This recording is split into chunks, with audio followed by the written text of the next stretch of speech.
what they told me for my whole career, because my shit was Nems, everywhere I went, fuck your life. Yo, you're never gonna make it with that. You're never gonna make it with fuck your life. It's too vulgar. You'll never be on the radio with that. You'll never do this with that.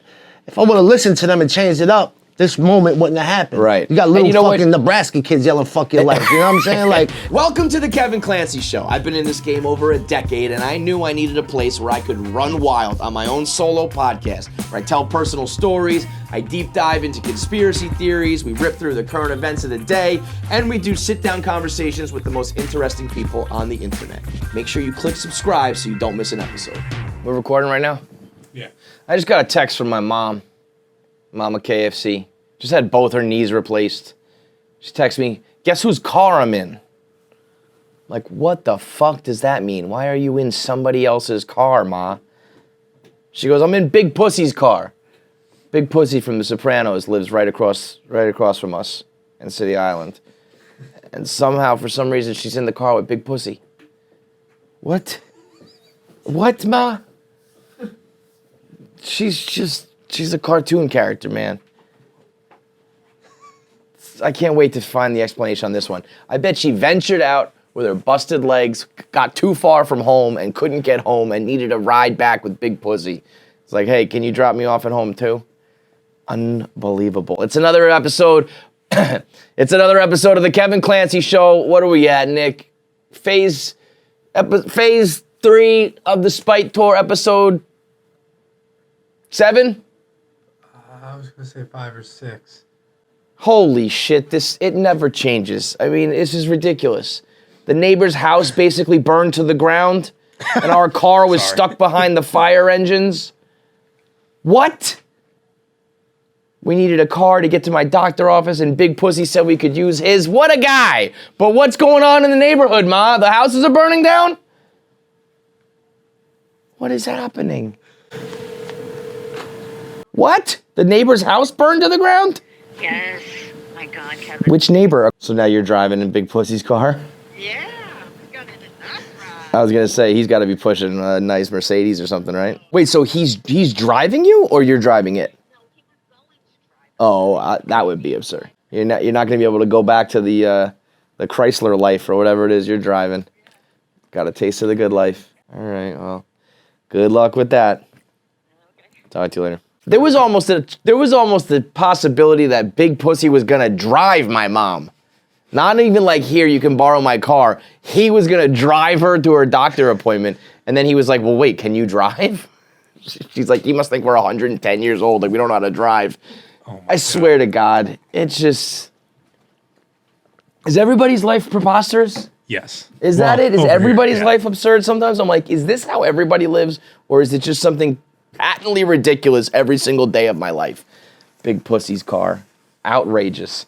All right, it's the Kevin Clancy Show. Spite Tour Phase 3, Episode 5, 6, 7. Who cares? It's behind the blog for December. We got another big one for you with one of the OGs. It's the Mick Man, Coley Mick. The rise from intern to editor-in-chief. Honestly, it's a wild one. When you think about what the level he's at now, editor-in-chief of one of the biggest media companies, media publications in the world today, in the world ever. Started out as, making a video of himself smoking a blunt for a fucking college credit for, college homework assignment. And all of a sudden he works his way up over the next decade to become the editor-in-chief. It's the McMahon in one of the best, deepest, heartfelt behind the blogs yet, where we talk about it all, from his family, his real family, to his Barstool family, his life, the come up, the health scares, the baby, his dad, his wife, Barstool, all of it. It's one of the most likable guys you'll ever meet, one of the most underrated talents that has ever come across the internet, whether you're talking about Twitter and social media, or long-form blogging, or podcast appearances, or trivia appearances, or Jersey Game. He is one of the all-time internet greats when you break it down. One of the longest careers, one of the most consistent, one of the funniest, one of the smartest guys out there. So it's the McMahon, and because we do a little double dip with the podcast and the Behind the Blog. It's also another interview today with Nems. Fuck your life, bing bong. So a little double feature. And when you find out you're listening to a podcast that has Coley Mick and Gorilla Nems, it means you got to get high for it. So get out your 3 chi. 2 monster interviews to get into. Behind the Blog will be available on YouTube if you want to watch it. It'll be out at 8 o'clock on drop day on that Wednesday, December 8th. So you can listen to it now. I suggest listening to the podcast, but watching the Coley interview because we've got the 4 different cameras set up, and Nick and Pavs and Jackie edit in all the assets so you can see the old blogs that Coley's talking about and the old pictures. Unfortunately, we don't have the videos that Coley talked about. The original videos have been wiped from the internet. One of the very few things, well, that's not true because of DevNest. We've lost a fuck ton of blogs. But anything outside the DevNest, it's one of the few things that's been deleted off the internet that we truly don't have access to anymore. So unfortunately, some great Internet 1.0 videos that are now gone, but everything else is in that video. So watch the Behind the Blog. It's on the KFC Radio YouTube channel. You can also watch Nems and myself. But first, today's bone to pick. I got a bone to pick with the fucking boneheads who are gonna come out here. They do it every fucking season, every winter, every Christmas time. We do this debate. And there's these fucking boneheads who are gonna try to tell me that Home Alone is not a Christmas movie. And I don't know if you're just trying to be contrarian. I don't know if you just want to stir the pot. I don't know if you just got a grudge with Home Alone. Maybe you don't like Macaulay. Maybe you don't like the fact that Home Alone 1 and Home Alone 2 are the 2 greatest Christmas movies. I don't know. Whatever your beef may be, clearly you got some sort of problem with the movie. Because that's the only plausible, logical reason why you would try to tell me it's not a Christmas movie. We can do this debate about a bunch of other films. Die Hard is the classic one. Is Die Hard a Christmas movie? Now, the big picture, like Bob Fox says, my esteemed colleague Bob Fox here at Barstool says, he's got a low bar. He said if it fucking snows in a movie, I'll let you call it a Christmas movie. Because really at the end of the day, who cares? We're not, well, who wants to gatekeep Christmas, right? But I do. You know what? Fuck it, I do. I'll be that man. Die Hard is a movie that can exist completely outside of Christmas and not miss a beat. There's a little bit of snow. It's occurring at a certain point on the calendar that happens to coincide with Christmas. But Die Hard is an action movie that happens to occur at that time of year. It doesn't have any true essence of Christmas. Home Alone, sure, it's a movie about, it's a funny, it's an action comedy for kids about like slapstick comedy, booby trap injuries, right? Yes. But the essence of that movie, the plot line, the arc is all about family and Christmas time and the Christmas spirit and everything that has to do with Christmas. From Kevin McAllister realizing that he needs his family and loves his family because it's the holidays and he misses them, to old man Marley reuniting with his family on Christmas and putting aside his grudges. Like those are emotional moments that have to do with Christmas, with Old St. Nick, with the holiday spirit and being in the giving mood and not being selfish and thinking about others, thinking about loved ones, all that shit. Home Alone 2 with the turtle doves and the pigeon lady. She's celebrating Christmas alone for 40 years. She's just surrounded by pigeons shitting on her while the whole rest of the world walks by like she doesn't even fucking exist. And Kevin McAllister thinks about others during the holiday season because that's what you do during December. That's what you do around Christmas. You think about those that are less fortunate. You think about how good you've got it. You think about what you're fortunate for and what you should be thankful for and grateful for. And that's how the whole movie comes to be. If there was nothing else other than Kevin fighting Marv and Harry, yeah, I would agree with you. And sure, a lot of that stuff can be funny on its own without Christmas. But even that, a lot of it has to do, like the entire plot has to do with these guys are knocking over houses because they're filled with Christmas gifts. So even the actual basic plot has to do with Christmas. They're not going to go around the neighborhood casing the joint if it's fucking May. No one's doing it in the middle of the summer because they're looking for the presents. And everyone's out of town and traveling because they're going to see family because of Christmas. So the literal plot and the figurative plot all have to do with the Christmas season. Without Christmas, none of this shit works. The plot doesn't work. The emotional character arcs don't work. It's fucking insane to say that Home Alone is not a Christmas movie. Like, I think you're a fucking idiot. I think less of you. I think you don't have a brain. I think that you are an unintelligent person. I don't want to know you as a person if you're going to try to trot this argument out here. This debate and discussion is beneath me, okay? Home Alone's not a Christmas movie. You want to talk about who the biggest asshole in Home Alone is? Now that's a debate we can have. Go back in the blog archives, two of my favorite blogs that I've ever written, the power ranking the biggest assholes in the Home Alone series, Home Alone 1 and 2. I'll tell you what, there's a lot of fucking assholes. There's a lot of bad parents, there's a lot of bad siblings, a lot of bad neighbors, a lot of bad people in the neighborhood. It takes a village to raise a child. It also takes a village to almost fucking kill a child with 2 goddamn burglars who almost massacre this kid being left alone at home. Plenty of assholes, all of them existing during the Christmas season. And now we got this new Home Alone out, and I don't know if it's because I'm older, wiser, smarter, softer, whatever, but there would have been a time where I would have fucking flipped out and said, you know, this movie shouldn't exist. Why would they ever do this? But here's the thing. One, I'm a 36-year-old man. And if they're going to try to recreate this series for the kids of this generation to somehow enjoy it, and there's going to be a new crop of kids who are going to get the same joy I got from Home Alone, fine. I don't think it's possible because nothing's ever going to top Home Alone 1 and 2. But what am I going to bent out of shape for over that? It's like the people who were yelling about Space Jam. You're a grown-ass man, and you're going to scream and yell about a fictional animated movie about basketball with cartoon characters? Grow up.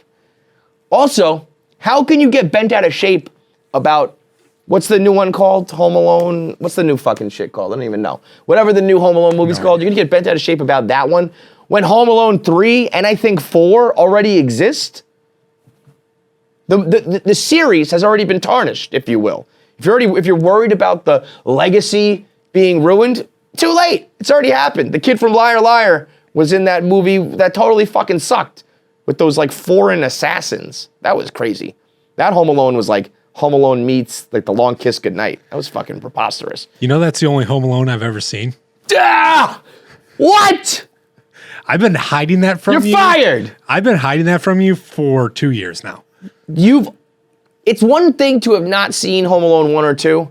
It's weird, especially at your age. You're not young enough that you have that excuse. But to have not seen those, but to have seen the third one? I'm pretty sure what happened was we asked for Home Alone, and then they just got us the VHS, the most recent cheap one, $5 bundle. Like, I mean, that movie sucks, dude. Have you seen Home Alone? Both, 1 and 2. You like it? You seen it? You seen it? I think I have. That's a no. I think I have. What do you mean? Think you have? I haven't watched it in like 10 years. Have you seen it all the way through? Yeah. Both movies? No, just the first one maybe. Maybe. I think so. This motherfucker's never seen Home Alone. I'm giving you and Nick homework. Both of you dickheads. But the problem is, I got a bone to pick with Glenny Balls too. Glenny Balls has never seen Home Alone, and he's perfect for Home Alone. But it's too late now. It's too late. You can't go back and watch it now because you're gonna go in being cynical and skeptical and being like, all right, let me see what's all the fuss about, you know? The same problem I have when I try to go back and watch The Sopranos or The Wire. It's like, all right, this is good, but why are we sucking this thing's dick? It's not that good. Because I'm already going in kind of like, what's all the hype, you know?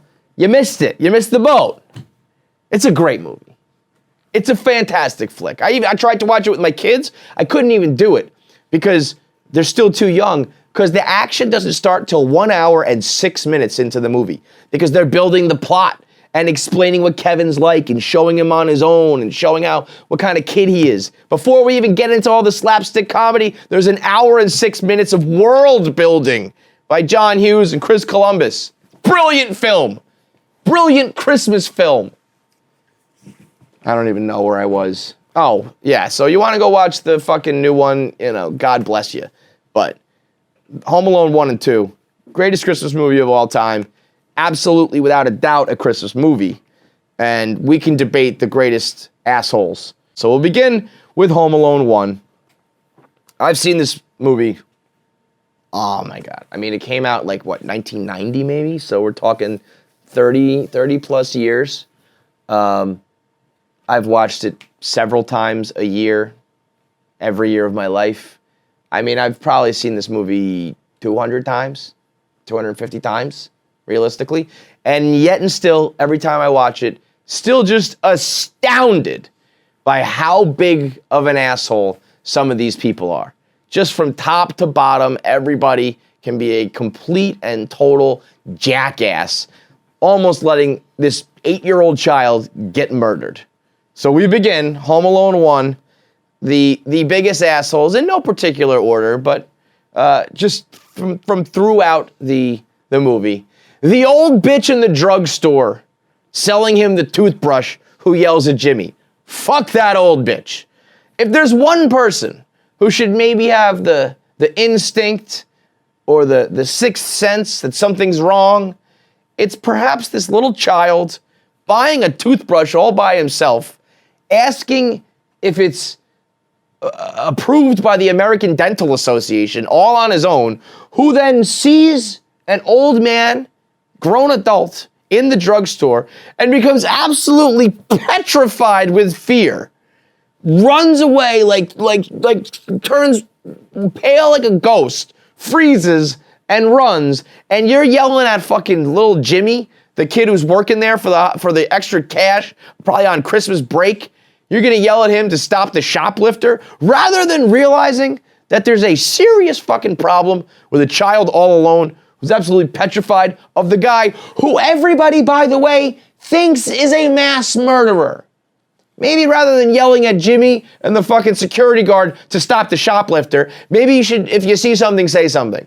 And say, hey kid, do you need some help? Because it looks like maybe you're absolutely petrified and scared to fucking death. The old bitch at the grocery store, asshole rating, 5 out of 10. Let's get into some of the family members here. Let's start with Jeff McAllister. Jeff McAllister, do you remember him? Kevin, you're such a disease. Remember that guy? Take one look at fucking Jeff McAllister. That pale, ginger-ass motherfucker with just freckles smeared across his face. You think that dude is in any position to be calling anybody a disease? You look like you're suffering from a disease, dude. You look like you're a fucking tree man.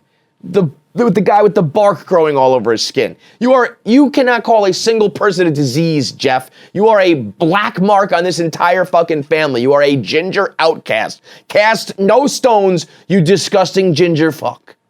Jeff McAllister, asshole rating, 6.0 out of 10. How about Linny McAllister? You remember her? That show off with the braces. You can tell that she's a goody two-shoes who gets straight A's. She says, Kevin, in France, you're what the French call les incompetents. Oh yeah? Well, over here in America, Linny, you're what we call a see you next Tuesday, you dumbass cunt. Nobody needs that. Nobody needs you up in your ivory tower, passing out life lessons to all the sinners with your bilingual insults. How about maybe you show a little bit of love to your fucking lost brother in the holiday season and make sure he finds his way and doesn't get left at home alone twice in a row, you dumb bitch. Linny McAllister, you dumb bitch, 6.0 out of 10.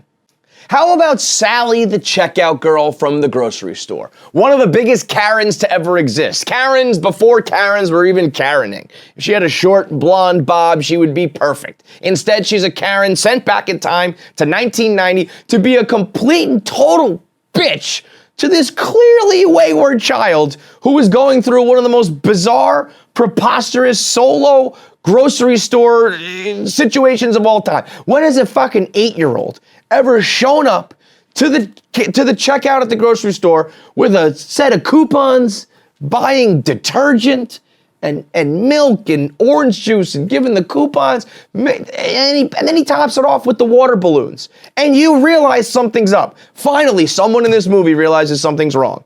And what do?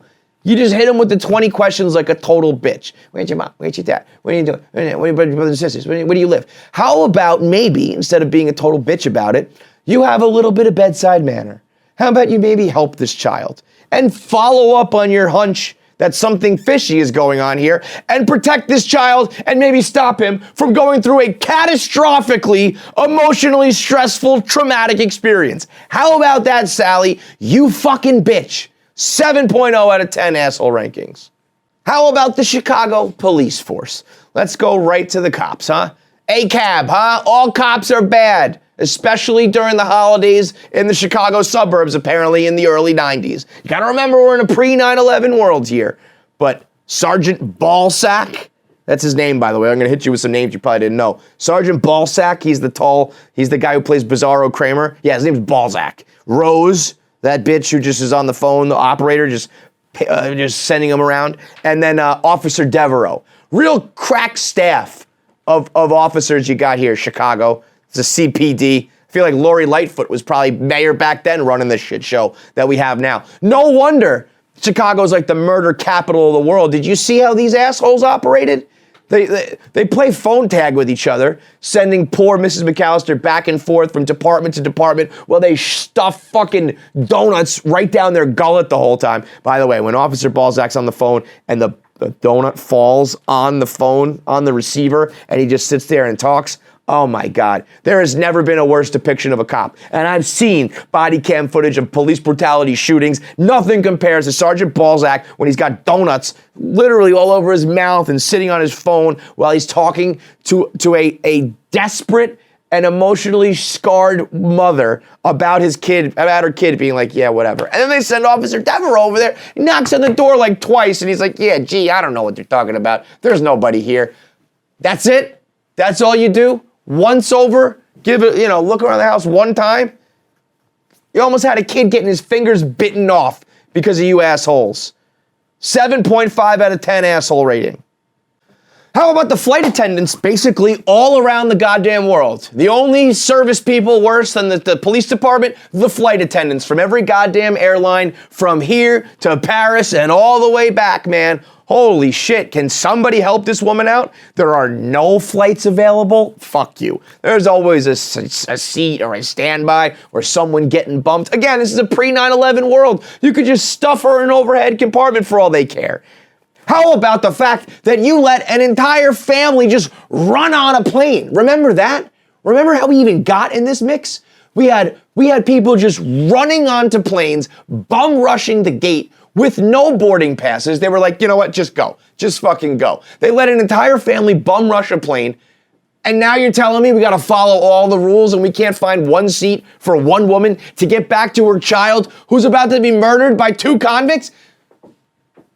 Keep it consistent, Delta, American, whoever the fuck you are. You let an entire family break all of the rules, and now we can't get one woman on a plane. She's gotta be selling her fucking jewelry just to try to get a ticket back home. She's gonna end up hitchhiking with John Candy's fat ass.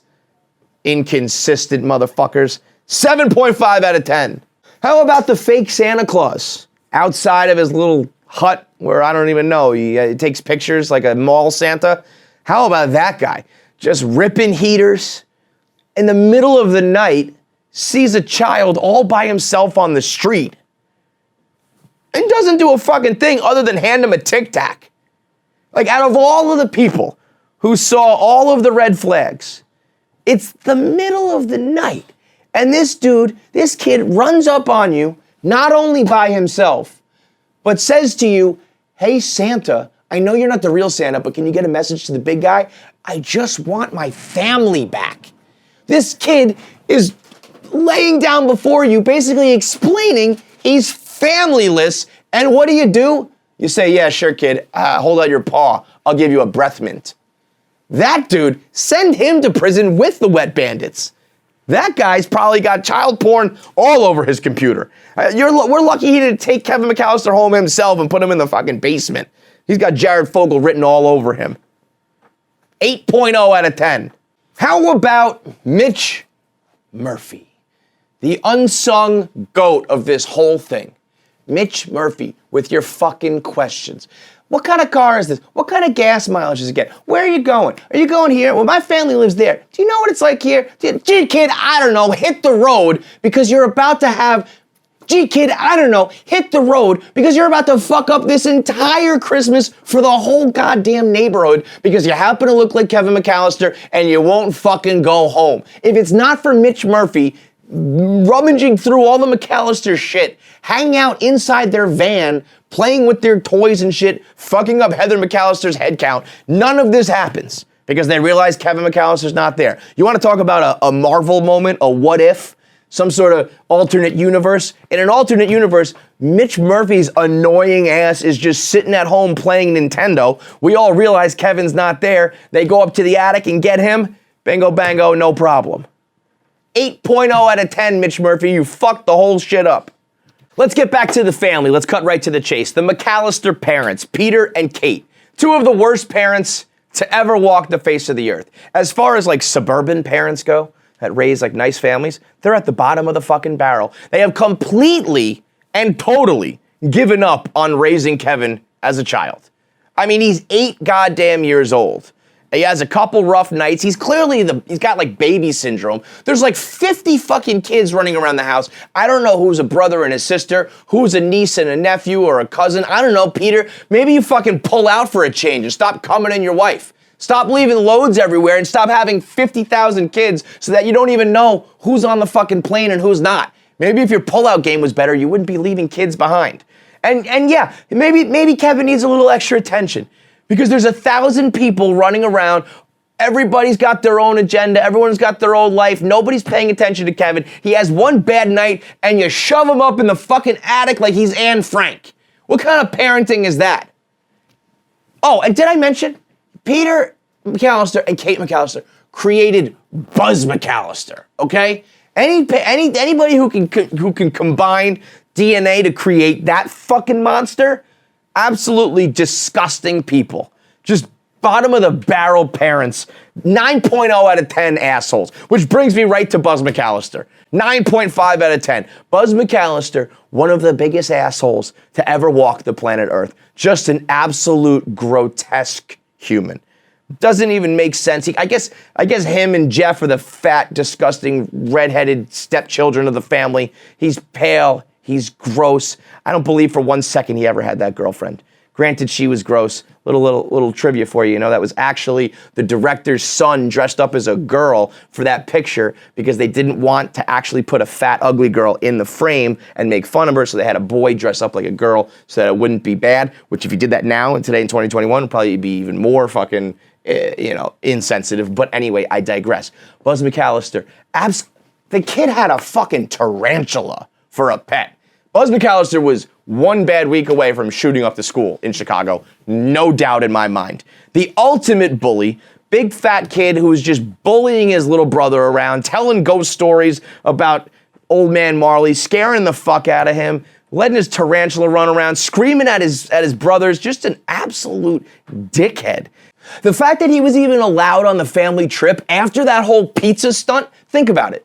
If Buzz McAllister doesn't just stuff his face of an entire cheese pizza, if Kevin McAllister can just have one little slice of pizza, he's like fucking, what's his name?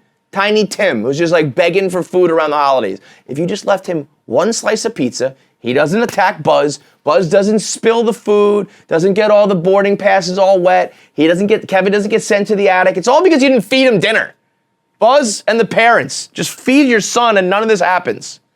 Which now brings me to one of the biggest yet smallest assholes of the bunch, Fuller McAllister, better known as Roman right now in Succession. Things turned out all right for Fuller, but there was a time where all he was known for was pissing the bed.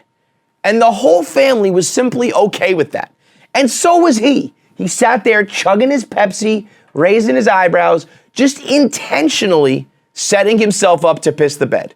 You know what kind of a fucking asshole you've got to be to know that you are a piss pants child and still just chug gallons of Pepsi, knowing I'm going to go to bed tonight and piss all over the place. If it wasn't for him pissing in the bed, Kevin could have slept downstairs with him and not gone up to the attic, and none of this fucking happens in the first place. But no, this kid has to be a known pants pisser and just still guzzle the Pepsi away. You selfish motherfucker. 9.5 out of 10. And the only 10.0 perfect asshole on the board, Uncle Frank McAllister. Not only is Frank McAllister a perfect 10 out of 10 asshole for Home Alone, he might be the biggest asshole in movie history, period. He might be the biggest asshole in human history. I mean, think about it. He's rude, he's obnoxious, he's selfish, he's cheap, he's most definitely abusive. There is no way you can tell me that Frank McAllister doesn't beat his wife and kids. I mean, that guy has rage written all over him. That dude is working a shitty middle management job. He's getting poor reviews at work. He's not getting the promotion he wants. He's not getting the raise he wants. He's coming home. He's like Clark Griswold. He's like another disgruntled dad around Christmas. He's stealing the fucking glassware on the plane. He's screaming and yelling at his fat, ugly wife. I don't even know which kids belong to him and which don't. And he's bordering on child abuse the way he treats Kevin. By the way, it's not even his son.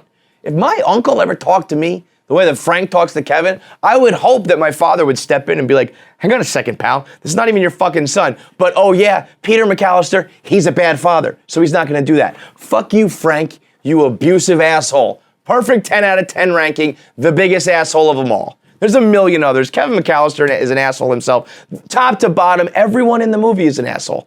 We'll do Home Alone 2 next week. There's a whole new crop of people to declare 10 out of 10 assholes. But for today, leave a comment below. Who do you think is the biggest asshole in Home Alone? Tweet at me. Give me your own power rankings. Who are the biggest assholes? 10 out of 10 rating. Let me know. Let's get into our first interview. It's with Nems. Bing Bong. Fuck your life. One of the biggest names in New York right now. One of the biggest names on the internet. Going viral all over the place. He was dead center for the Bing Bong drama with the Knicks, and now we've learned he's a fucking hardcore rapper. He's the mayor of Coney Island. He's one of the biggest things on the internet now, and he's about to be one of the funniest things on the internet for a long time to come. Know the fucking names. Gorilla Nems, Bing Bong, fuck your life. It's brought to you by Cuts Clothing. And now, Gorilla Nems is a big dude. He's like 6'4", 300 pounds, larger than life. Whether you're that size, whether you're Zach size, doesn't matter. All shapes and sizes, you're gonna look sharp in Cuts Clothing. Cuts Clothing is for every guy of all sizes and all styles because they are timeless. Whatever you get from the Cuts collection, it's gonna look good with whatever you wear, whenever you wear it. You could wear it today, you could wear it 10 years from now. You could wear it with a pair of black jeans, you could dress it up, you could dress it down. You could wear it out on a date, you could wear it to work. You could wear it lounging around the house. Whenever, wherever, Cuts Clothing is always going to look good. It's the only shirt worth wearing made from premium materials so that you look sharp. You can get it in the crew neck or the V-neck. You can do it as a Henley. You could do it as a hoodie, a t-shirt, long sleeve tee. You could do the elongated cut, the scoop cut, the split hem, every which way that you can stitch it, cut it, and wear it. Cuts has got you covered. And right now, if you go to cutsclothing.com/Kevin, you can get 15% off your first order. It makes for a great holiday gift, whether you're getting it for others or for yourself. Every guy in your life needs Cuts Clothing. One more time, Cuts Clothing, CUTS, clothing.com/Kevin for 15% off. All right, then, let's do it. Let's go. Fuck your life. Fuck your life. How you doing, man? Everything's good. I feel like everything's real good, right? Everything's fucking marvelous. We're rolling? Yeah. Good. Let's go. I would imagine this has got to be one of the best stretches. I mean, it's been what I've been working for my whole career. Long time. You know what I'm saying? A lot of people don't know I'm a rapper, but that's even better. Yeah, I was going to say. Because once this wave, runs out, once the wave crashes, I got the next wave coming. You know what I'm saying? I loved your video that was like everybody acting like it's overnight. Exactly. Fuck that, man. You've been doing this a long time, bro. dude. 20 years, man. Do you take it as I mean, like you said, it's a good thing, but does it bother you if people don't know? Nah. I mean, I always knew that this was gonna be the end result. Whatever got me to that, I'm cool with. Really? You know what I'm saying? Did you just have that faith in yourself? I knew that I knew that I was talented and I had enough talent to take me to the thing, but being from Brooklyn, being from New York, I'm able to adapt to any situation, any age group, any ethnicity. That's just who I am. Like, so I knew the personality would get me in the door. You know what I'm saying? All about personality. And we get it there. The talent will keep me there. What do you think why do you think you can adapt to that? What about Well, yourself? like we said, I'm Puerto Rican and Irish, right? great So I got combo. my Irish side, who I grew up with. Boom. I got my Puerto Rican side. I'm from the hood, but I also went to school in Staten Island, which is a suburb. I also went to high school in the Poconos, which is Oh wow. fucking like I could curse, right? Yeah. So whatever your the fuck life. you want. Yeah. Yeah, like not farmland, but it's like the country. You know what I'm saying? Sure, man. So I've been around, and when you grow up in New York, it's all like, there's not like one ethnicity that you hang out with. Your neighbor might be Arab, your next neighbor might be Dominican, your next one might be Chinese. So you grow up with all different types of races and get to know their cultures and just become cool with them where you don't even see colors or anything. And Right. I feel like that's a big part of how I came up. When do you think? How old were you? Do you think when you noticed that like, you had like talent, whether it was rapping or being funny or just being like personable and everyone wanted to talk to you? And when did you know that you could like rap for real? Like, all right, I can do something with this. Like almost as soon as I started rapping, because what I did was I was in high school in the Poconos. I stayed up there. I set a fire. Like I was talking to a girl in Tottenville High School in Staten Island, and I set like a piece. I was playing with my lighter. Piece of oak tag went on fire. Like I didn't try to set it on fire. I was just fucking around. Right. And I got a superintendent suspension. I couldn't go to no New York public high school. The whole city? The whole city for 1 year, right? So my mother's a single mother. My father passed when I was 4 years old. So my mother was like, yo, I don't have the money to send you to private school. Yeah. You're gonna have to go to the Poconos, stay with your grandparents. So I was like, fuck, I didn't know anybody. I didn't have anything to do. I would come home every weekend, so I wouldn't really connect with the kids out there. So I would just go to school, come home, do my homework. And like that 1 year, I was an honor roll student because all I did was go home, and I would see kids rapping, but I wasn't cool with anybody, so I would just stay in the corner and just peep them. And then throughout the year, I figured out who the best rapper was. Spent the whole year coming up with shit to say to them. And the last day of school, I was like, yo, I rap too. And I battled them and I just Flamed destroyed everybody. right in front of the whole class. Like, and I went back to And the so next what age is that? That's just high school? about or? 15 years old. And everything, that's why I believe everything happens for a reason, man. Because if I didn't go to the Poconos, I wouldn't have started writing raps. You know, so Who would have thought that leaving Brooklyn and Staten Island to go to the Poconos is when you become a rapper? absolutely. Yo, the Poconos honestly was mad thugged out. I thought it Really? was like, yo, there's gonna be like a fucking hick town. Absolutely. Nah, That everybody from would the be my city was guess. moving over. There's mad gangs, there's mad guns. I Really? was like, bro, this is crazy out here. Shit. More dangerous than New York. That's a trip, man. So like 15, you start like just writing raps and like fucking around, or you like trying to like record shit like in the studio? When I would come back home, I had a friend, Luminary, his name was, he had a home studio. We would record cassette tapes, and I always was doing it from that point on. I love it, man. I love that you fucking rap. Yeah, yeah. I feel like an old man yelling at the cloud. I'm 36, and so I know I'm getting up there. I know rap is not, music in general is not made for me anymore. Yeah, Young yeah, yeah, kids yeah. is where it's at. But I'm just like, when I compare the new shit to, real rap, with bars and punchlines and wordplay, and Absolutely. I'm like, it's just not even the same fucking genre to me anymore, man. I know. Well, I'm trying to bring it back. It's already Yeah, on its way that's back. why when- It's already on its way back. You think so? Yeah. I'm just helping the movement, man. You think that like the pendulum kind of swung the other way now? Everything comes in waves, man. Yeah. Just like when we were coming up, there was Wu-Tang. Everything was bars oriented. We tried the other shit. We tried the mumble rap. We tried the snapping. We tried the dance shit. Now it's on its way back to the bars. And Right. people fuck with me because I never switched up. So even when Yes. they were doing those other movements, I was still doing this type of music. And I never honestly, switched it up. I feel like it's a lot easier to go from bars to, get a good beat, get a good hook, Absolutely. have a vibe. Those guys who can't really rap, when the they're switch, fucked. they're fucked. Like you're not gonna be able to battle. You're not gonna be able to like come up with wordplay. None of that. Dude. Absolutely. But yeah, so it was fresh to hear that because that was really the whole Bing Bong thing was a trip. And then when I heard the song, I was I was like, oh, I don't even give a fuck about the fucking Bing Bong. Let's talk about the rap now, man. Yeah, man. Because that's some of the hardest shit I've heard in a while. That's that song is ridiculously hard. Shout out to Vinny Idol from D Block, from D Block's producer. He sent me that beat, and I was like, this is the one. I mean, there's some fucking, that's gritty, man. Yeah, That's yeah, grind. yeah, yeah, Stupid. yeah. It's like, oh, you were in a bad mood when you wrote that shit that day, man. Absolutely. You were barking on the track. Yeah, man, I have fun with that. So Bing Bong is what, like, how long have you How long has that been the catchphrase?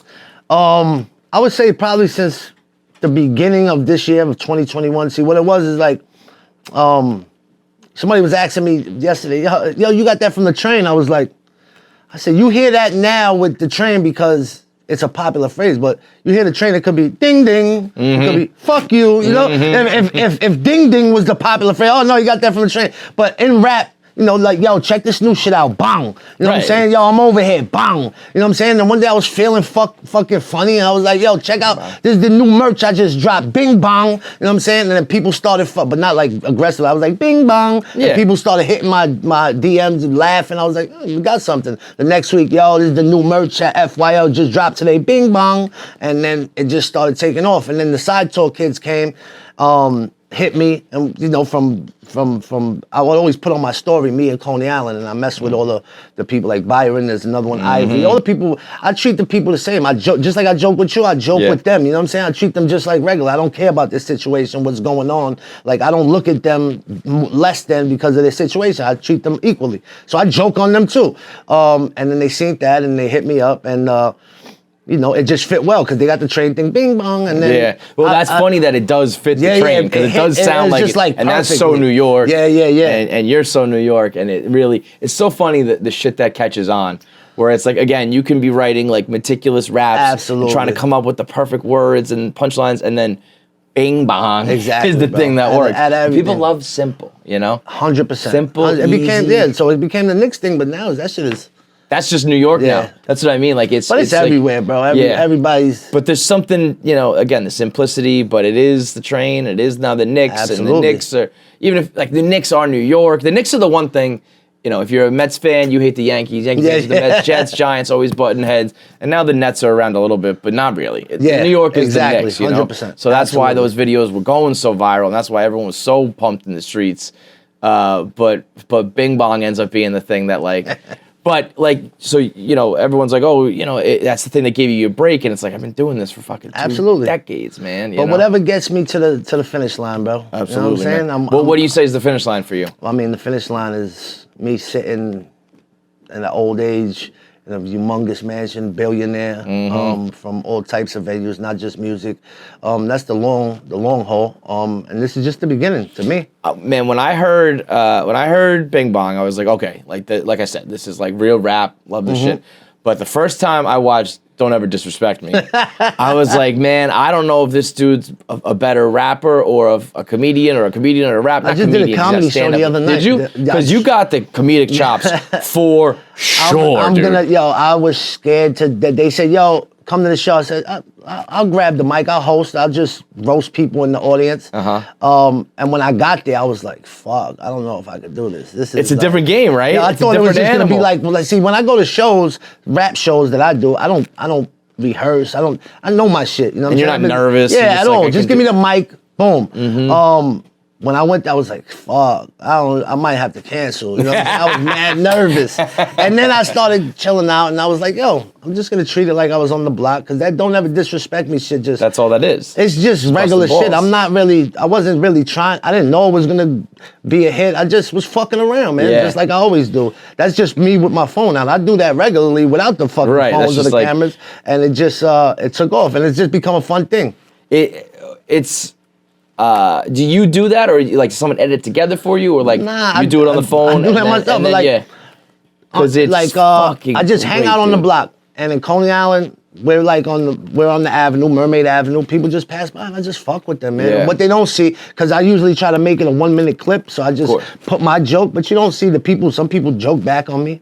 People laugh with me. Right. You know what I'm saying? Yeah, because I saw some people being like, "Oh, you're so mean." It's like, no, I get it. If you're not from New York, you don't know that this is 100%. kind of like a bonding thing in New York to joke on each other. If I don't like you, I'm not gonna joke on you, man. I'm just not gonna fuck with you. I've always said, if I'm nice to you, like we're not friends. Exactly. You know what I mean? Exactly. That's when we're boys is when I'm making fun of you ruthlessly. Yeah, exactly. So, and most of the time people don't see me. I'm behind the camera. When I'm saying it, I'm smiling. It's not like you fucking don't disrespect me looking like a dick. No, it's like with a smile, man. Right. It's lighthearted, man. As I mature and become just a decent human being, the last thing I want to do is make people feel like less than. Right. We're joking around. We're having a good time. Also, man. once you get, you're older, you've got some money, you got some success, you've got yours. You're not as, it's not a competition. It's Absolutely. not, you know what I mean? It's just like And the live and let characters, live. man, the characters Yeah, though, man. that are on your block are all See, time, everything just dude. hit perfectly because Right. like that's nothing set up.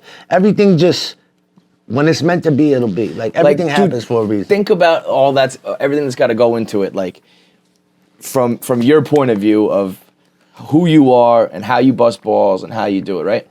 And then you run into the Side Talk kids and you have you have that connection. And then the people who are around your block are them. And then the fucking election happens. Yeah. And Joe Biden's in the mix. And if it's not Joe Biden, he doesn't say Joe Byron. Exactly. And that, you know, like the littlest thing. Everything happens. If it's Donald Trump who wins that election, like that joke never happens or Exactly. whatever. Or maybe it would be something else that direction, but you can't guarantee it. You know exactly. what I mean? Everything, it was just like a perfect storm. Yeah. And when it's meant to be, it's gonna be. Right, and that's know why what you I'm just gotta be, saying? like, But ready I for just it. had to be ready throughout the years. Like it, yo, to be real, it kind of did happen overnight. You know what I'm saying? Like, Well, like I posted some shit on TikTok. I don't even fuck with TikTok. Me neither, like, man. They Again, take too down old for that they shit. take down all my videos Yeah, because it has they're tough. curses and all of that. So I can't even post right now. I'm banned on it. But Mm-hmm. I posted a video of just the guy Byron jumping in the garbage, which he does without the cameras.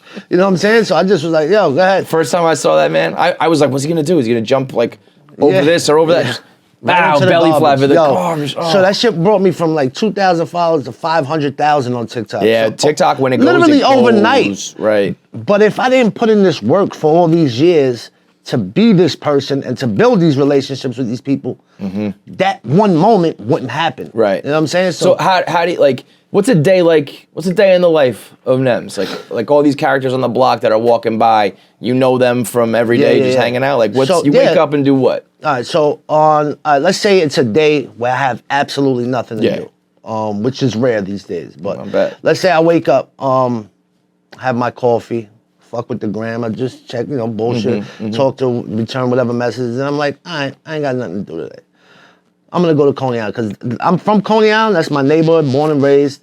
But now I bought a house in Staten Island. I'm older, Nicer, chilling, like yeah. suburbs a little bit, yeah. So 20-minute ride, I'm in Coney Island. Pull up on the block, park the wrong way. You know what I'm saying? I park on the other side just to let people know the fucking mayor's here. You know what I'm saying? But as soon as I hop out, Ivory is coming to me. Byron's coming to me. Yo, what up? Yo, what's up, y'all? What's up? You want coffee? You want breakfast?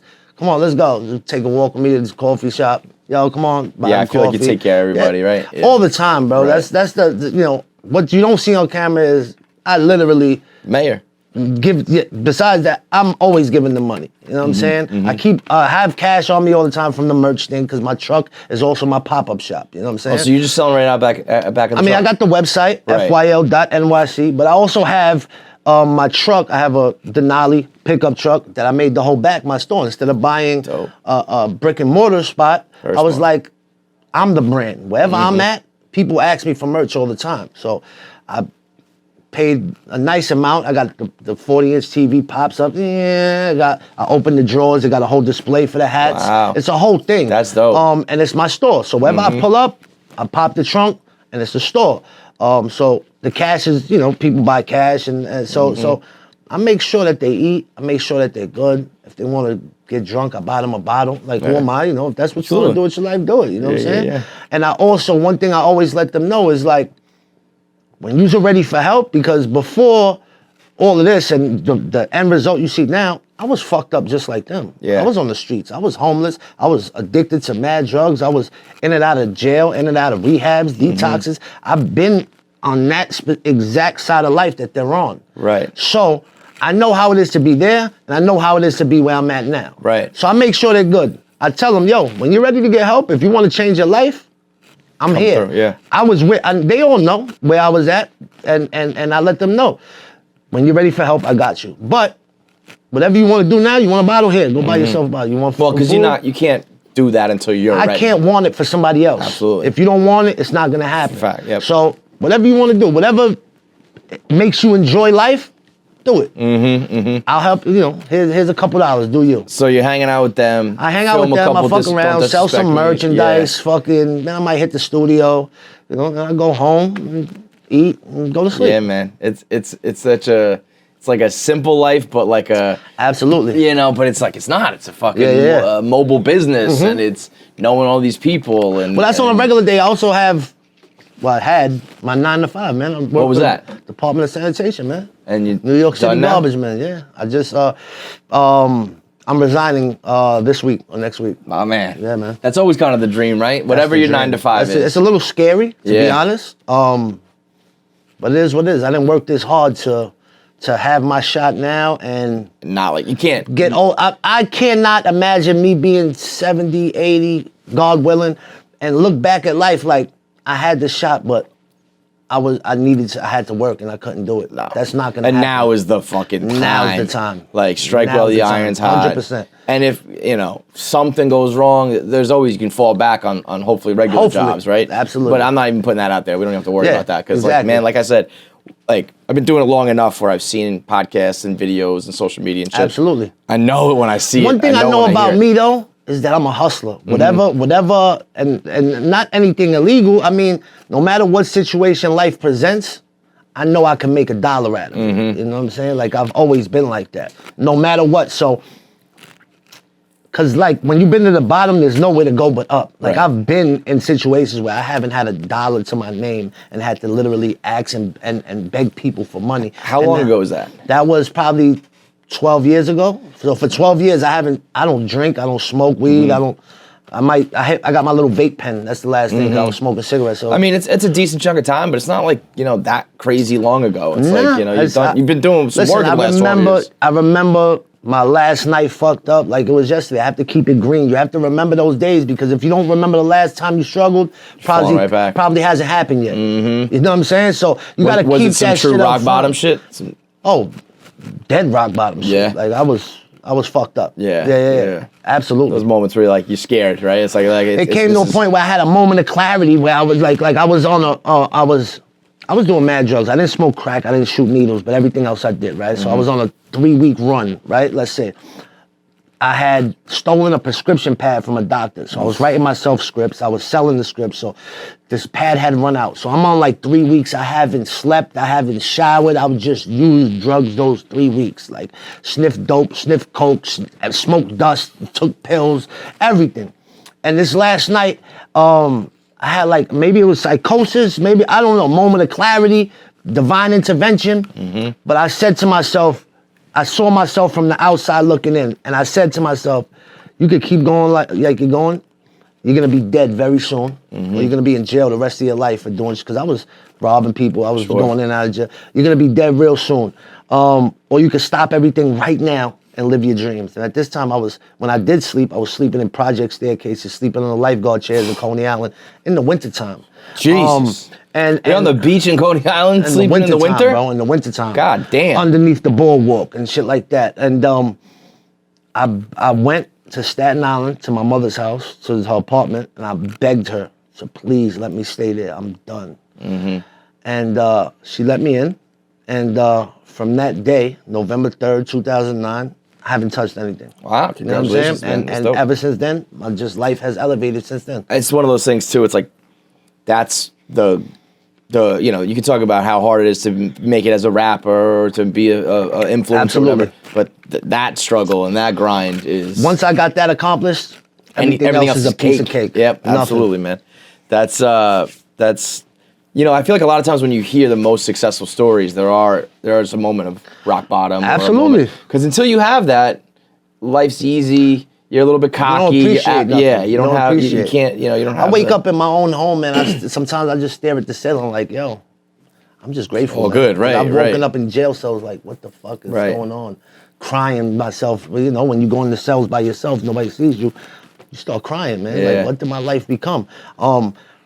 And now it's just like complete night and day, and I just love every second of every minute of life, man. And now I've spent life being a grimy motherfucker.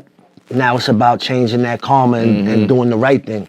And that's what it is. That's what does it for me now, like helping the next person. And you know, I joke, there's different sides of everybody, man. Like there's the side of me that's an asshole. There's the side of me that's a fucking you know, a nice guy. There's also a side of me that's fucking grateful and happy to be alive. Like this, on a different day, you might catch a different person. I'm not saying that because I did this or that I'm a fucking saint. Nah, I'm still, you might catch me when I walk out of here and I might fucking smack the shit out you. You know what I'm saying? That's the appeal, though, I think. It's like real. You know what I mean? People see that. Yeah. People see you busting balls. They see you in the street. They know that it's, especially if you're from New York, from Coney Island, you know it, you see it, you know what I mean? Like, and you're larger than life, bro. You're a fucking gorilla out here, man. Yeah, It's man. crazy, man. It just feels like even that, like if you didn't look the way you looked or talk the way you talk, it all adds up to this. Thank you know you, what I man. mean? It takes a little while maybe, but when it goes, I mean, I was watching, somebody put together a compilation of everybody who's been using the sound. And it's fucking like from Lil Nas X to Yo, Jack it's Harlow to the crazy. Kardashians to everybody saying Bing Bong and fuck your life is like, and that part being overnight has got to be a trip. Absolutely. Right? Because all of a sudden, Absolutely. literally the most famous people on the planet. That's why I say, like, that's why I get it too with the overnight shit, because Yeah. that this whole Bing Bong shit did happen overnight, but the point to get there didn't. But like the Bing Bong, you know, there's like a debate, who said it, how did it come, who gives a fuck? You know what I'm saying at this point? But the fuck your life shit, that's whole me. Oh, that's you know what I'm definitely saying? for Like, sure. No, but I mean, I think Bing Bong is for sure you too at this point. You know but what I mean? also Like, people like say, oh, it's the train sound. No, fuck your life, all me. And what they told me for my whole career, because my shit was Nems, everywhere I went, fuck your life. Yo, you're never gonna make it with that. You're never gonna make it What, with fuck too- your life. too, It's too vulgar. aggressive, You'll yeah. never be on the radio with that. You'll never do this with that.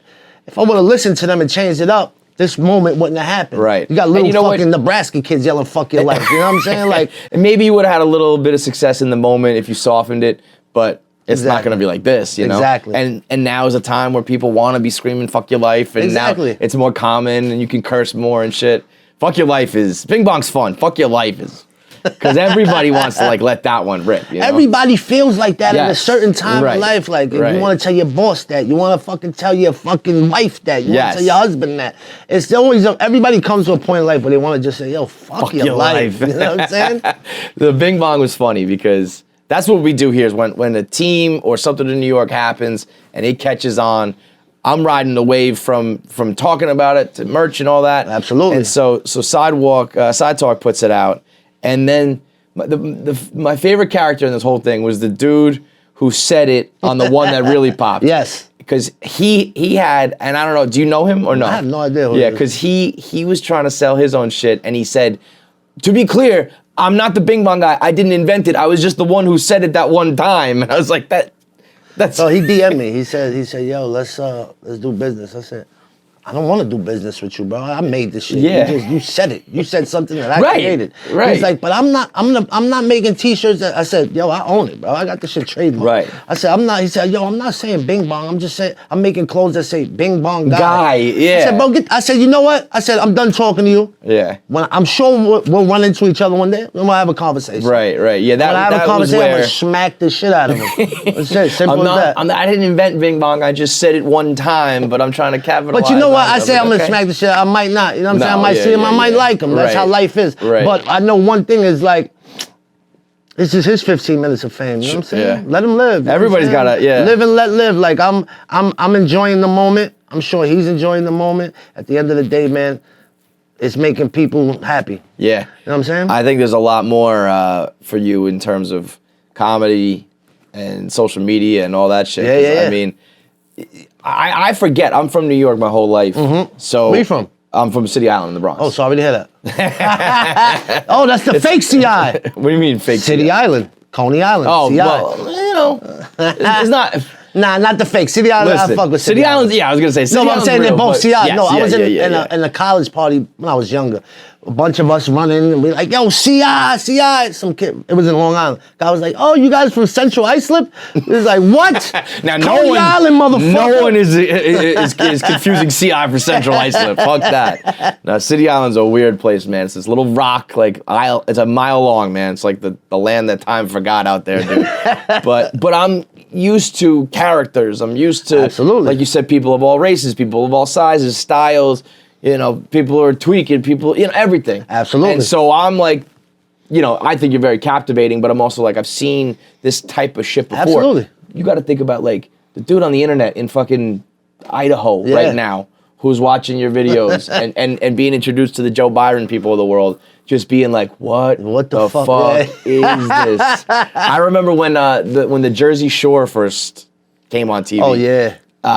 I knew a ton of Guidos. I knew a ton of Italians with the tape-up haircut and the fucking jewelry. Belmont kid. Yes. Are you kidding me? I knew a ton of them. So I was like, oh, this is like Tommy and Frankie and Joey. Yeah, you know? yeah. But then, I'm meeting, and this is right around when I started Barstool, so I'm meeting some guys here, and they're like, I've never seen anything like this in my life. Yeah. They're like aliens, you know what I mean? You started Barstool? I started in New York. Really? So Dave Portnoy started it in Boston back in like, it started out as a one piece of paper. It was just his gambling picks. Then it became a free paper that you give out on the subway in Boston.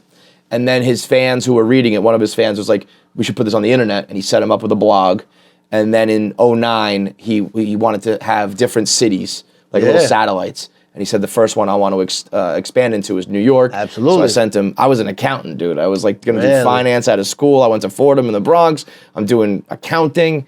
And I end up like meeting him, and I sent him my writing. So I started the New York branch. Fire. We did Philly, Chicago, and then we expanded, and then we all got a place here in New York and like came under one roof. That's fire. But man, like we're always looking for shit like this. So, Yeah. So I know it when I see it. Like I remember when we had a conversation with Jesus and Miro when they first started. I was like, these guys are it. Yeah. Chrissy D, I know your voice with him. Yeah. We had, and I'm always like waiting for that next thing. And when you said, don't ever disrespect me, you said don't ever disrespect me looking like the Jack of Diamonds. And I almost fell off my fucking, all of them are funny. And you know but what's the Jack funny? of That Diamonds was so funny, man. Out of every single one that I've ever said, that one, I was the most nervous. Really? Because that kid, whatever, he's not somebody to be played Fuck with, yeah. But I didn't know that at the time. Okay. And the So you just clowning situation on why him? he was there is he had all types of shit on him. That like if Really? he would have been like, yo, what the fuck you Catch talking? him on the wrong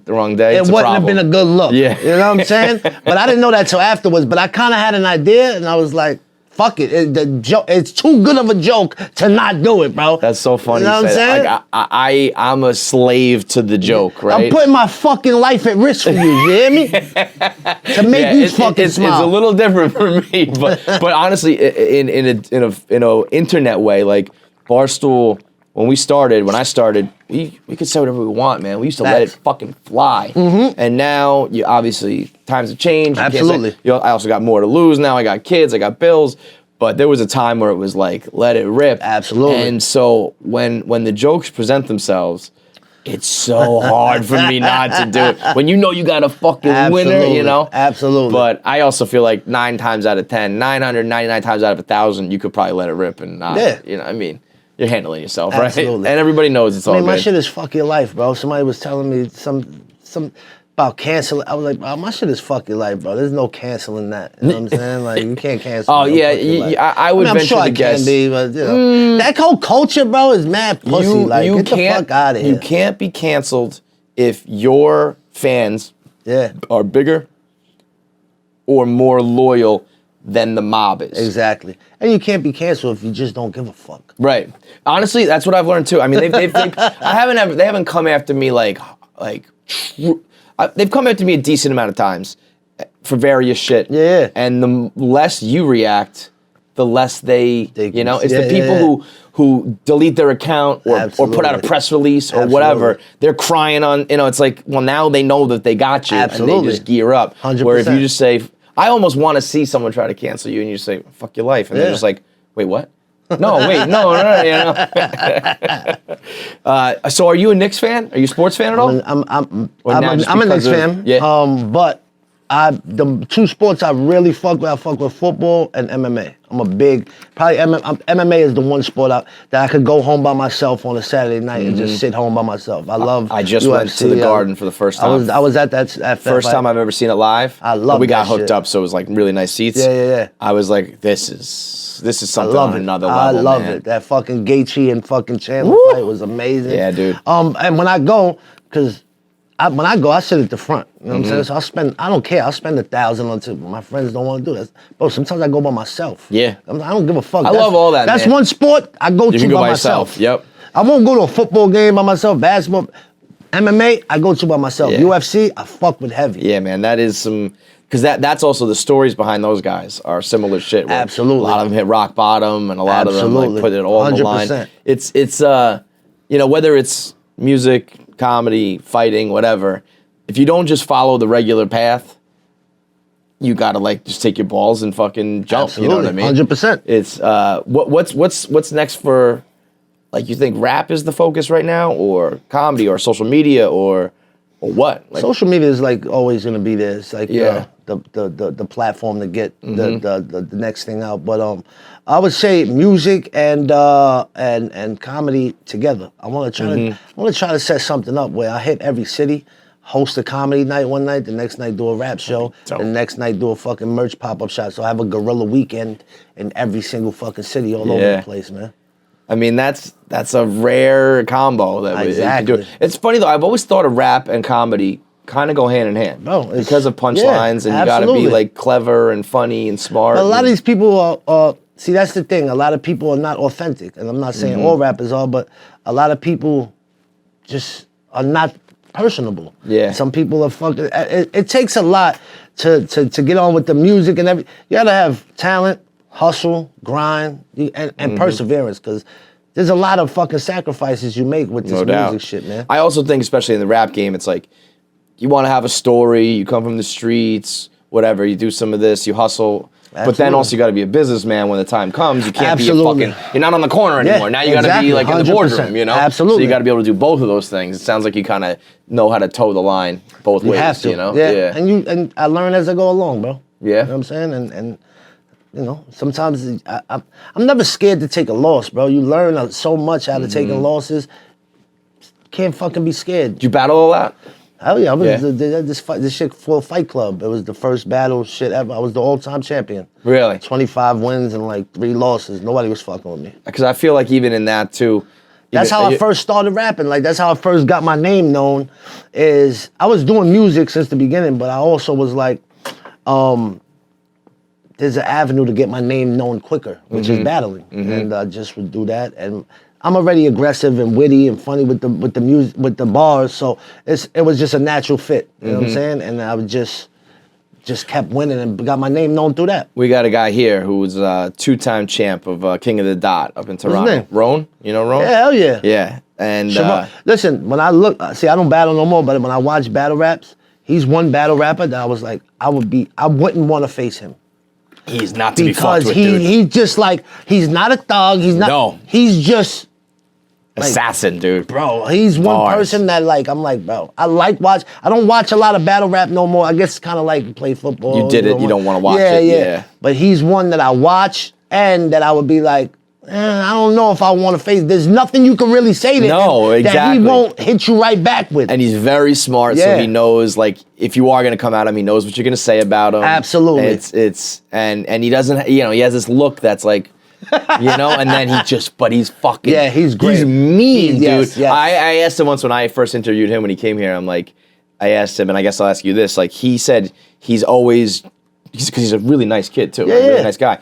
But he said he automatically just starts sizing people up. Like, make fun of your shoes, make fun of your hat, make fun of you know, like. That's what I was doing the other night when I did the comedy show. Wherever I walk in, I'm quick. That's one thing. I'm quick. And that's a New York thing. That's a like on the corner thing. Because I grew up at the perfect time that was just like right before the internet. Kind of internet. It was like chat rooms, but it wasn't like stay home internet. Right. It was like you still had to be outside. Yes. You had beepers. Yes. Once I came out the house, if you didn't talk to me already, you wasn't talking to me. Right. You could beat me if I want to get back, but whatever. So our thing was just, we would just hang out on the corner. We would hang out in schoolyards. And that's where you smoke become weed, funny. You drink, and motherfuckers just joke on each other. There's nothing else to do. Yep. So if you don't learn how to joke back, you're gonna get embarrassed, and you're gonna feel like get eaten alive. Yeah, absolutely. So you have to become quick with it. You know what I'm saying? And size people up as soon as you see. All right, this is my best friend, but bro, what are you doing with these fucking sneakers? Like, bro, what are you wearing fucking Skippies right here? You know what I'm saying? Like, you gotta be quick with it. You know what I'm saying? So what if I showed you some pictures of people at Barstool? You think you could hit them with a don't ever disrespect me? I'll kill Do we have the pictures here? All right. We'll go one by one. We printed out a couple 8.5 by 11s. You good with the cameras set as is? Yeah. All right. I'll pass them to you. Let me start off. And you know, some are Summer. All right, we'll start off with this one. Oh, don't ever disrespect me looking like a fucking Ed Sheeran MMA fighter, bro. This kid's a fucking A-cup, bro. This kid got some tits. Yeah, you got him Yo, fixed. don't ever disrespect me looking like a Norwegian Fat Joe. What the fuck, you kidding me? Get the fuck out of here, bro.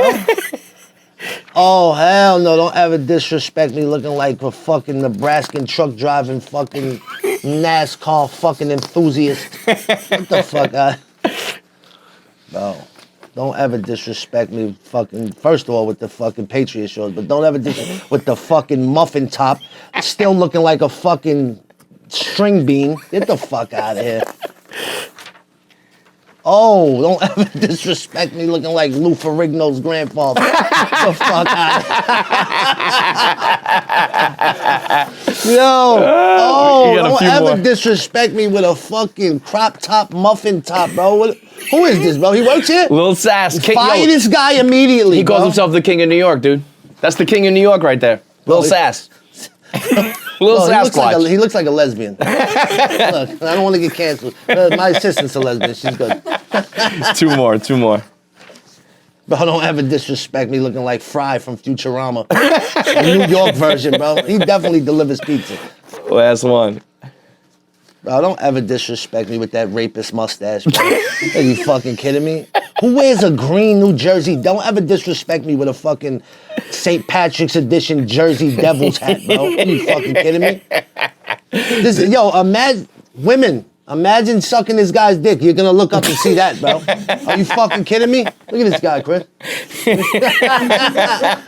get out of here. Bro, it's just about the quickness, man. That's it. And it's all fun. It's all fucking fun. No, it is so smart though. It's so clever. And like it sounds corny because people from out in New York, especially like when all Barstool came here, I remember a lot of people because I was the New York blogger, podcast or whatever. So I'm always writing about and posting videos and shit about New York. Yeah. Talking shit about New York, clowning it, all that shit. Absolutely. And they kind of thought they got it. And then they moved here and they were like, now I understand what you're talking about. When, because you gotta like be in it to really get Absolutely. it. And a lot of that was almost the negatives, the rats and the fucking homeless and shit like that. Yeah. But the good side of it is like there is some difference to it. There's, I don't know, whether it's just too many people crammed into one place, too many races, too much money, whatever the fuck it is.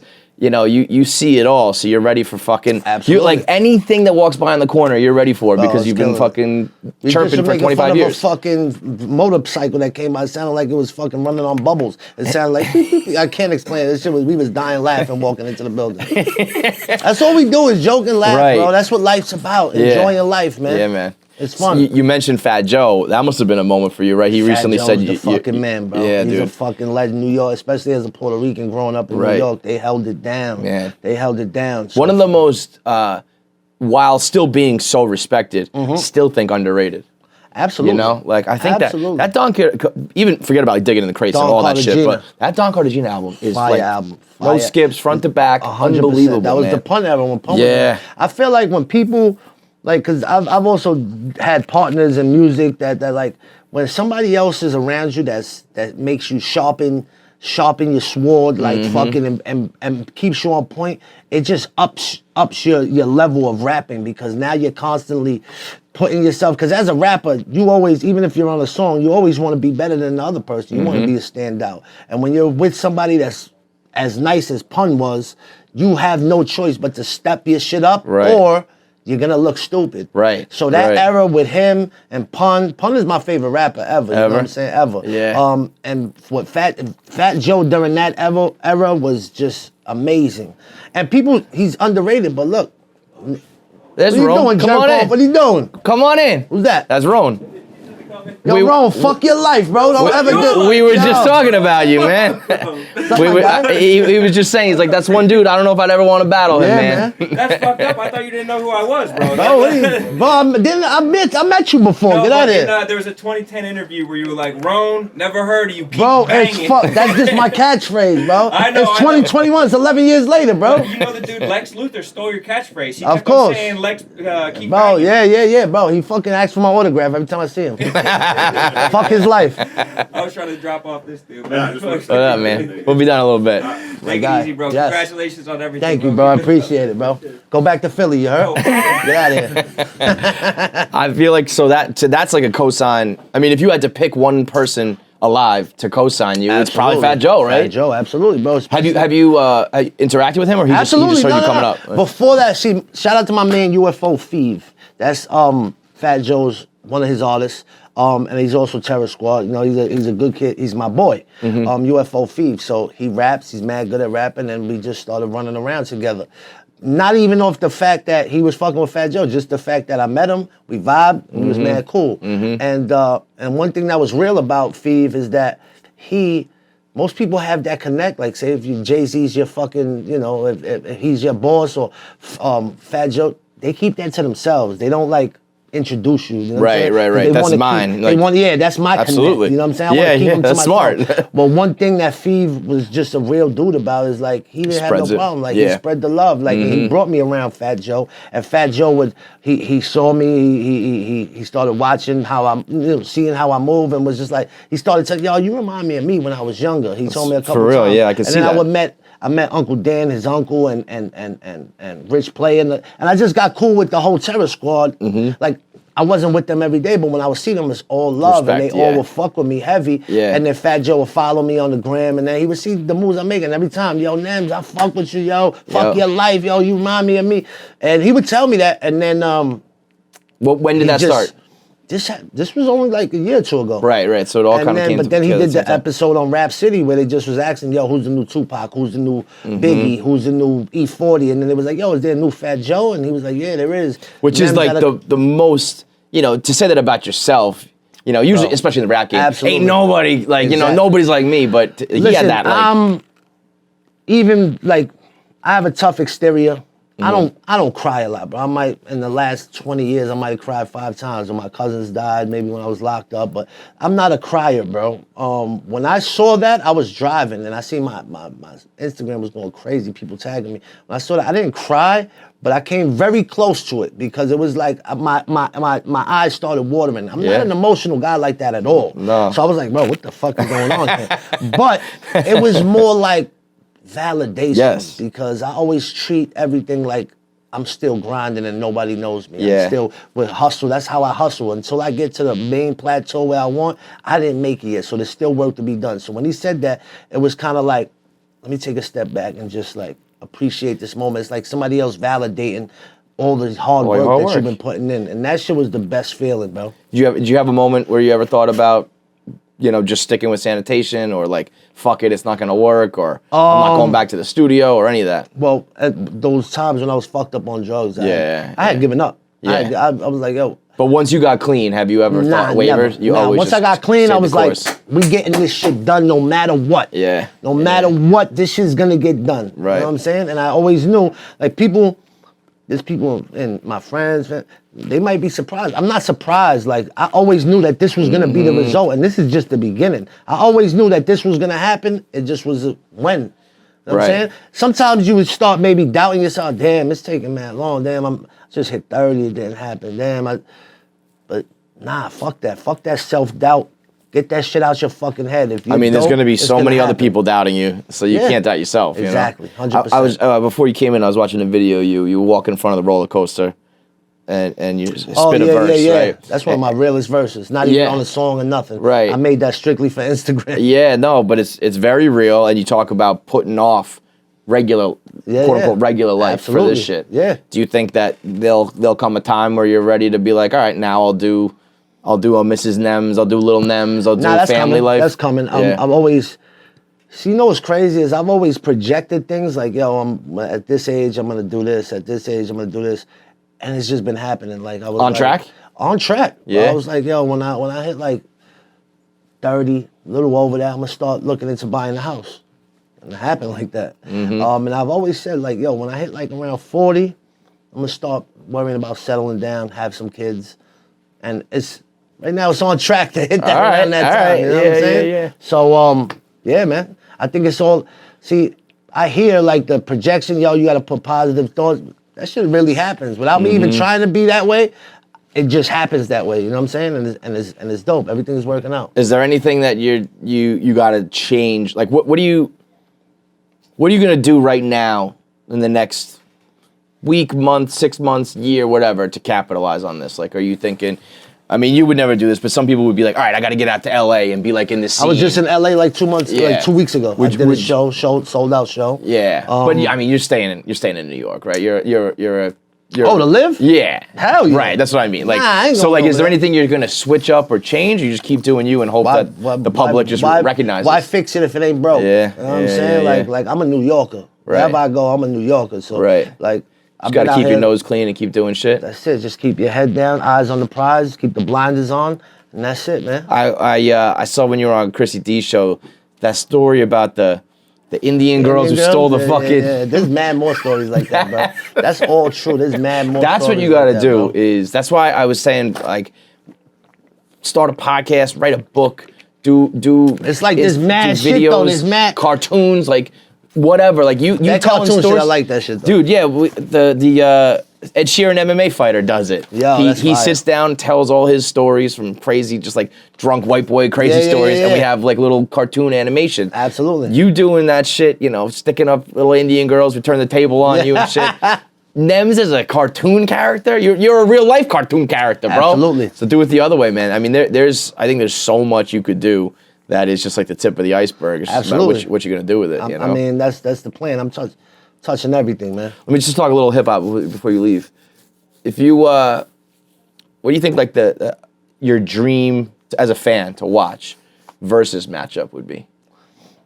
Versus. You fuck with versus? Absolutely. Yeah, I think that's one of the greatest ideas. Dead or that's alive come out or of, just? Yeah, sure. Fuck it. Alive. Well, alive. Yeah, let's do alive first. I want to see Jay-Z versus Nas, man. Yeah. Absolutely. I mean that to me feels like it's one that's been bubbling or brewing in real life forever make now. That happen. Nah. I mean, I feel like Nas is. Neither of them, I feel like, are the type to do it. Yeah. Jay is so above all that shit. Facts. Nas is more like I'm just about the I want to see 50 do it. With who? I don't know. See, because you know why 50's perfect? Because he's got the catalog. Yeah. But like yourself, like witty, funny. Yes. Like he'll come out with fucking posters and Absolutely. costumes and shit. Everything that makes fun of you on stage. There's a couple people that you can't really fuck with in versus. There's 50, Drake. You can't fuck with just Drake. because of the catalog, right? I feel like nobody can fuck with Drake in the verses. You just got too many. No female wants it with Missy. No. Missy will crush. Do you think that they'll ever just be crossover?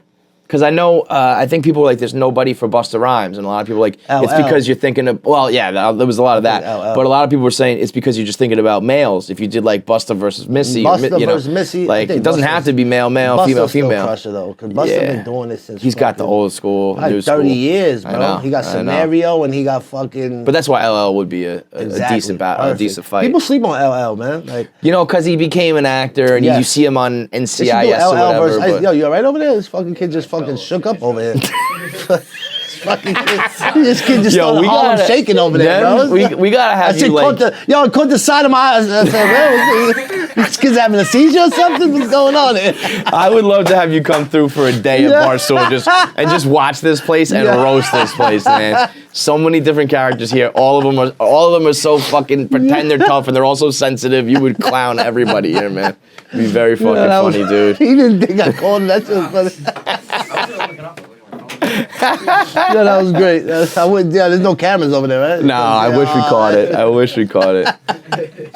Yeah. Would you think about like starting like Bing Bong Enterprises where you got people, you got cameras? I mean, I got FYL brand, man. That shit is it's not sports, it's clothing, but I also got Gorilla fucking entertainment. But I feel like you're like kind of a one-man operation. Would you ever have people underneath you? Absolutely. That's the goal I'm working towards right now because there's only so much I can do by myself, man. Right. It gets tiring. That's why I got my she's my little cousin, but she's also like my little sister. But I was like, yo, Chrissy, I need somebody, like I got so much to catch up on with my phone, with taking orders and answering emails. And I was like, because after here, we're going to AC. It sounds crazy, but you need someone like that. Yo, I need you to help me, and I need you to shit. also just drive. So because we're going to AC after this, Atlantic City. You're working on the phone. I need to be on the phone for those 2 hours, you know what I'm saying?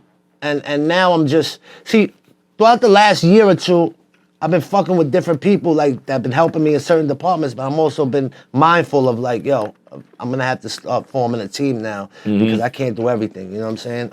Anybody from the sanitation department that you would, Yeah, that there's you a boys would like come with me? Nah, there's a couple. Right now, I can't tell them to come with me, but Yeah. the goal is That'd be the to have dream, them, right? you know Have what a I'm couple saying? others put in But their also, resignation. sanitation is a great fucking job, bro. Dude, And I wouldn't safe, it's- I wouldn't it's even good- tell them, good money. especially they got families. I wouldn't even tell them Pension to come. and shit like that, right? Yeah. Yeah. That shit's. Yo, listen, if I didn't want to work, I always knew that this music shit, but the sanitation shit was just like. I didn't have to go home to think about anything. After I didn't take anything know. home with me on the job. It's all guys. All we do is joke. I was gonna around say all it's day. kind of like a team, you know. You're in a locker it's like room. a brotherhood, almost. bro. Yes. And it's like Yeah. it was the perfect fit for a guy like me. Right. Whereas being an accountant, I couldn't do that with No. with this. Dude, I couldn't do it. You would fucking put a bullet in your head, man. Yeah, bro. So like, but I really liked that. I didn't like working at all, but if I had to have a job, that was the perfect job, man. Right. And Oh, even I'm sure they're happy for you too, right? Yeah, like, getting I out was of just here, on the right? phone with the union today. One of the guys from the union trying to figure out what's the what happens with my pension, Sure. all of that. Are you giving that up? No, I'm invested already. Into Okay, it. good, So, good. I don't get the insurance though, from what I heard. 'Cause Okay, I didn't but hit still. 10 years, so I was like, fuck. But whatever. Yeah. It is what it is. But Keeping even that the pension union, is- the union is fucking great, bro. The union, the Teamsters, bro, they looked out for me. I wouldn't have had a job if it wasn't for them, bro. They looked out numerous times. So yeah, I'm just appreciative, and that's why I told them I was like, yo, I'm gonna come by the garage and come check, because these are guys I built relationships with for fucking Absolutely. for a minute, for years. So I was like, yo, I can't just like have shit pop and then just never Be see gone. them again. Yeah, I'm gonna yeah. come by, say bye to them. I'm sure guys, want to take flicks. Absolutely. Everybody calls me for their kids. Yo, say bing bong. You know what I'm saying? I bet, Everybody I bet. do some shit and just have fun and just let them know, like, yo, I still fuck with y'all. Right. Just, Stay real, man. Exactly. Like, now's not the 100%. time to 100%. forget where you came from and all that shit. I mean, like we said, like with the start, I've been at the bottom, bro. This is a piece of cake dealing with the type of For shit. sure. It doesn't, I get overwhelmed because there's sometimes a lot of shit happening, but it's never, this is what I wanted. This is what I worked for my whole life. Can't happening. bitch up when it's happening. No, you now's gotta the man time, the fuck yeah. up and handle it. So let me ask you one last question. If there was there's one story about you, good, bad, funny, a success story, a failure, whatever, that you think is like either the most pivotal or important, or if it sums you up in one shot, is there one time in your life that sticks out as like told that you. night or that I time? told you already. What's that? That last night of me. That last fucking- night. of That was me it. That running was the around, one. Like that was the turning point in my life, because if that didn't happen, I would have been dead or in jail. Mm-hmm. Or if that wouldn't happen, I wouldn't be who I am today, man. So yeah, that's the biggest, that's the most pivotal moment in my life. The Mm-hmm. night that I made the decision to just stop using drugs and just And turn then- my life around. It hasn't been the same since. Like, And then number 2 was what? A couple fucking months ago? Bing bong. yeah. I mean, but that wasn't just like a one night thing. It was No, just like, but- it was over time. Yeah. But that bing bong shit now it looks like it's gonna be a life changing thing so far. We're in the beginning stages of it. So hopefully I'll talk to you guys next year. It'll be a whole different place, man. Congratulations, brother. Fuck your life. Fuck your life, man. Bing bong. Fuck your life. Shout out to Nems, a little behind the scenes. When we left after the interview, he walked out of the studio to like the bullpen area. We're kind of on the business side of things, where there's some editors and producers and all that shit. And he goes, "Yo, let me get a bing bong." Not one fucking person at Barstool gave him a bing bong. Never been so embarrassed in my life. I was like, guys, give him a bing bong. So then we're walking out, and I walk him out. I'm like, thanks for coming. I tell Ebony, she's sitting there with the mail woman, Tiffany, who always hangs out. I'm like, God, it was just so embarrassing. Had this guy come through. He's asking for bing bong. Nobody responded. And Ebony goes, you should have brought him to the front where the black people hang out. We would have done it. I was like, fuck. So we bring Nems back up. We did it again, and Ebony gave him a good bing bong. That's how you're supposed to do it. When somebody yells bing bong, you yell it back. Otherwise, it's fuck your life.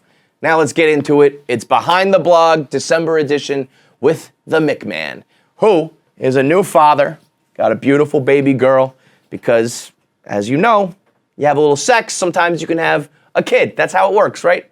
man, a woman, they fall in love, birds and the bees, you have some sex, you can have a kid. But in order to do that, you gotta make sure that you're good in bed, you gotta make sure that you last long in bed, you gotta make sure that you marry someone wants to have kids with you.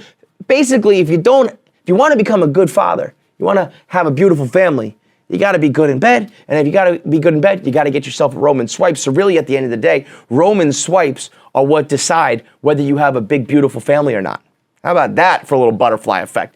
Coley Mick probably got himself some Roman swipes, wiped it on, lasts long in bed, lands the girl, has a beautiful marriage, beautiful family. Next thing you know, he's a dad, happily ever after. If you want to live happily ever after too, go to getroman.com/Clancy and you can get these medicated swipes for just $5. It's like a little moist towelette. You open it up, simply rub it on your dick. That's all it takes. It desensitizes you, doesn't totally numb you, but it desensitizes you so that you last longer in bed. You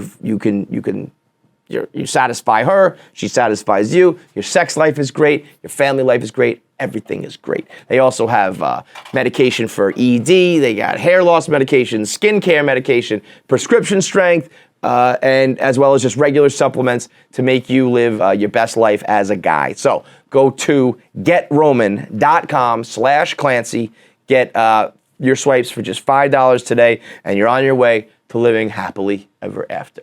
It's one of my best friends here, one of the best employees, one of the most loyal guys with one of the most unique perspectives on the rise of Barstool Sports, some of the good, bad, and ugly moments here that he's lived through, that we've all lived through. We've done it all together. It is the editor-in-chief of Barstool Sports, behind the blog with the Mick Man.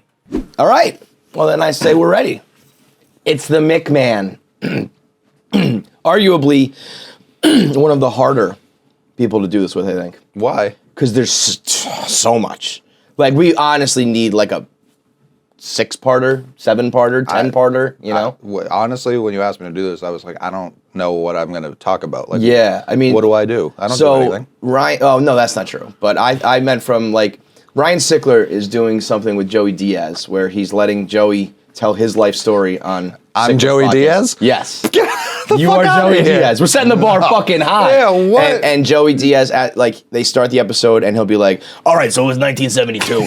And I was like kidnapping this guy in the back of a van. I had my cocaine shoved up this whore's asshole. Like, that's not me. But then he gets to like 1974 and he's like, and that's where we'll stop today and we pick it up next time.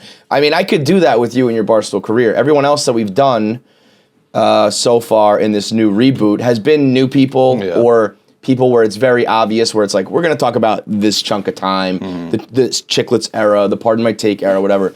You know, we could do this for 5 different eras of Barstool, and that's before we even get into your personal life, you know? So, yeah, it's a lot to even tackle. Did you research me? Like, no. No.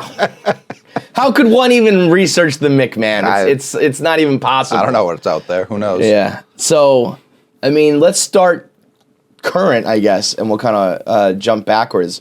Because right now, you were just mentioning it, like you're watching the blog. You're part of this like 3-headed editor monster, and it's something that I know you care so deeply about because you were there for when it was just a written blog.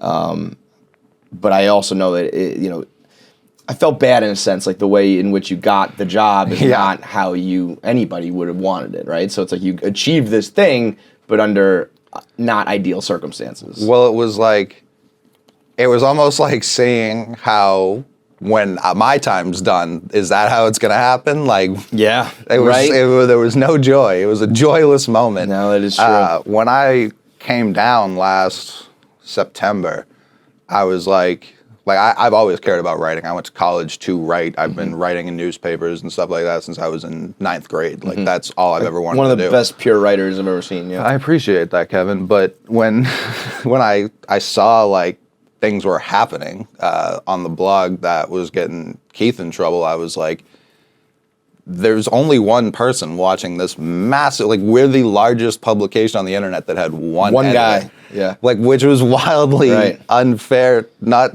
like, I understand there wasn't other people vying to help. So I was like, when my contract was coming up, I was like, what is the next step that I want to take? Like, what is I had already moved. I was living in Boston at the time, so I was like, I'm not going to be doing like on camera stuff. I don't want to do another podcast. Like, I just want to write, but I can't be like, I'm just going to write. So I was like, I pitched myself as another editor, not the editor. Right. And by that time, what I didn't know was how out of favor Keith had fallen in their eyes. Right. So even independent, like Erica and Dave hadn't spoken. You're telling me there wasn't communication? Yeah, something I harped on.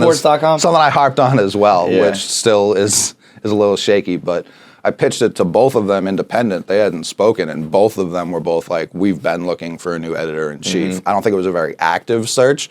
But once I heard that, I was nervous because I didn't want them to bring in some like outsider too. Like I very much care about how this company operates. If that makes if you know what I'm saying, Yes. like people are always like, I want old Barstool, and like they don't really know what that means. No. Like, How about now when people say like, I miss OG Barstool, I was around, and they say something that happened in like 2017. Right. I'm like, bro, you're a newbie too. Get the fuck out of here. They have no idea. They have no idea, which might be for the best. But yeah, probably. The authenticity is something I didn't want to lose, and I didn't think bringing an outsider in was going to do that. And I was nervous Dave was going to be like, fuck that, because he was never a big fan of my writing, ever. All right, the holiday season is approaching. All I want for Christmas this year is YouTube subscribers. We got to get to 100,000. I want that 100,000 plaque. Subscribers. We've got a goal for all you out there, for everybody. At 100,000 subscribers, Polly Feidelberg will join us on the show. Maybe. Well, if not, we'll probably have to trick her into it. But at 100K, you will get Polly content. So subscribe, click the bell icon so you get notifications so that you're always watching. Leave a comment below. Talk about it. Post about it. Spread word. Tell your friends. 100,000 subscribers on KFC Radio for Polly Feidelberg. Let's make it happen.